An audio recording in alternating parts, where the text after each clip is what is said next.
A CPI dos transportes chegou ao fim. O relatório pede o indiciamento de gestores do governo Sérgio Cabral e Luiz Fernando Pezão, dos governos. E sugere uma medida drástica para acabar com o esquema de propina da máfia dos ônibus e acabar com esse esquema de propina com a FETranspor. A Patrícia Hadlich vai explicar melhor para a gente. Pode rodar.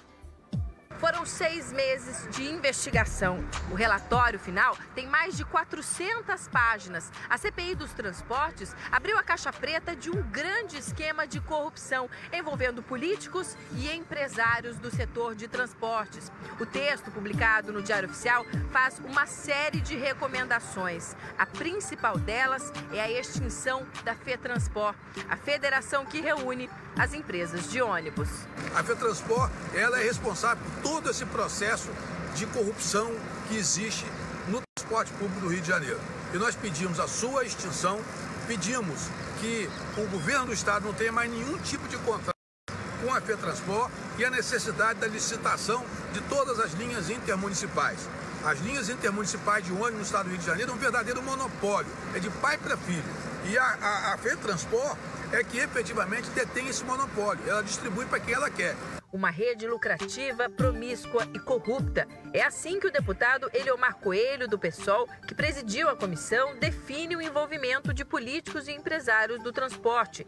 Sem citar nomes, a CPI pede que o Ministério Público investigue gestores dos governos Cabral e Pezão envolvidos em contratos, no mínimo suspeitos. A questão da linha 4 do metrô, isso daí tem que ser verificado, não pode ficar do jeito que está.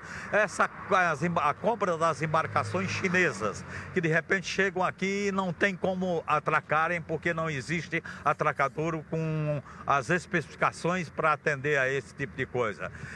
Ou seja, a questão do bonde de Santa Teresa, onde existe uma tarifa da ordem de R$20. O relatório vai ser encaminhado ao Ministério Público Estadual, Ministério Público Federal e Tribunal de Contas. Os deputados também querem uma apuração mais rigorosa da prorrogação do contrato com a Supervia, feito em 2010, e sobre a implantação do teleférico no Complexo do Alemão. A organização criminosa que se instalou no setor de transportes do Rio tem 4 núcleos, explica o parlamentar. Você tem o núcleo financeiro, que é exatamente passa aí pelos empresários. Você tem o núcleo administrativo, que é exatamente esses servidores do Estado do alto escalão, top, né, que cria todas as facilidades para esse pessoal atuar de maneira totalmente impune. Tem o núcleo financeiro operacional, os doleiros, né? Aqueles que recebem dinheiro de um lado, levam para o outro, isso, aquilo. E o núcleo político, que viabiliza tudo isso daí. Não é à toa que você vê a linha top de comando da Assembleia Legislativa preso exatamente por conta desta relação promíscua FETranspor, Tribunal de Contas do Estado e Assembleia Legislativa. O primeiro pedido de CPI foi feito no ano passado, logo após a prisão de Jacó Barata, conhecido como o Rei dos Ônibus.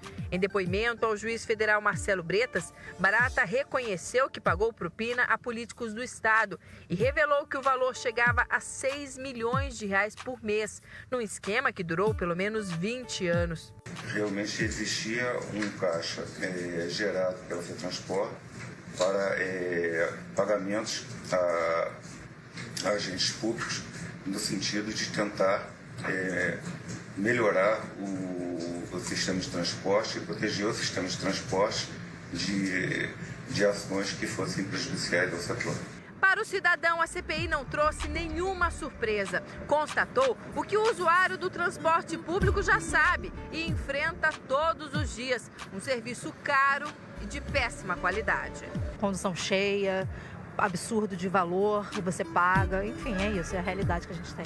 Tá uma pouca vergonha, não é isso? Bota o dedo na cara aí, ó. Eu vou ler a nota aqui porque faz bem para o bom jornalismo. O advogado do presidiário Sérgio Cabral informou que ainda não leu o relatório e por isso não teve como responder às acusações mostradas na reportagem. A assessoria de imprensa do atual governador Luiz Fernando Pezão falou que não vai comentar sobre o caso. Está no direito dele.